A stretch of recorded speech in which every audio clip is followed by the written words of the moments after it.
couple of years of joining, COVID happened. Yes. And COVID was about people, I mean, when COVID happened, people didn't leave their homes, so they didn't need to go anywhere. So mobility was not a business anymore. So how did you survive that one? With some difficulty. So I do think that sometimes the worst things that can happen to the company in hindsight could be the best things. With COVID, we were at the time losing $3 billion in terms of profitability, if you want to call it that. And our mobility business was a cash cow of the business, and we were using mobility to fund the delivery business. Delivery Eats was just a promise. And overnight, we lost 85% of our volumes when COVID happened. And I still remember, actually, the first time I heard about COVID, we were about to have a management offsite, and we heard about 3 passengers in Mexico getting COVID. And then we got some details. I killed the offsite. Everyone go home, et cetera. But we lost 85% of our volumes, and that required a lot of soul searching. We had been a company that was completely focused on expansion, and we had to retrench. And it really forced us as a company to decide what is the core value that Uber brings, and then what's non-core. So there were businesses that we were in. We were building bikes and scooters, e-bikes and scooters. We were building autonomous technology, et cetera, vertical takeoff landing products. We had to painfully get out of those businesses. And we had to do a layoff of 1/4 of our population, which was incredibly painful. I never thought I'd come to Uber to lay people off. It's a growth company.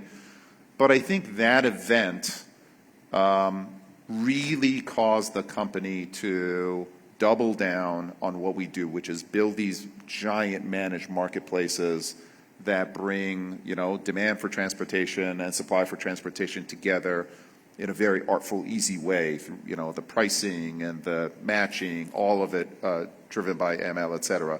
It really forced us to double down on what we do well. We were smart or lucky in that our Uber Eats business exploded.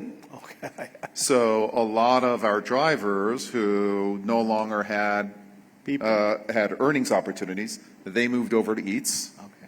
And we really started building the Eats business in a huge way. And we survived. We did what we had to do. How much cash did you burn in those 2-3 years?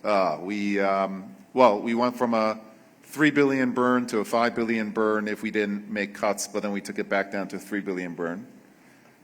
Fortunately, we had a lot of money in the bank. One of the lessons for the founders here: always have more in the bank than you think you need, because you never ever know what's going to happen to you. And thank God we raised more. Was that because you raised capital? We raised capital in the IPO, and we raised way more capital than we ever thought we need, except we needed it.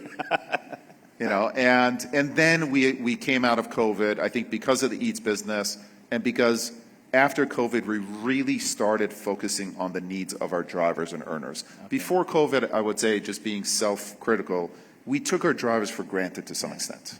Yeah. We were generally oversupplied, et cetera, and we were much more of a consumer-focused company, and the customer who was the rider or the eater was always right.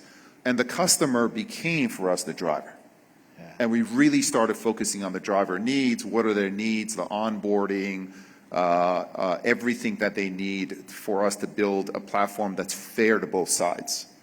And ultimately, with Uber, the power of Uber is the 6.5 million earners who are on our platform and the services that they provide for everybody.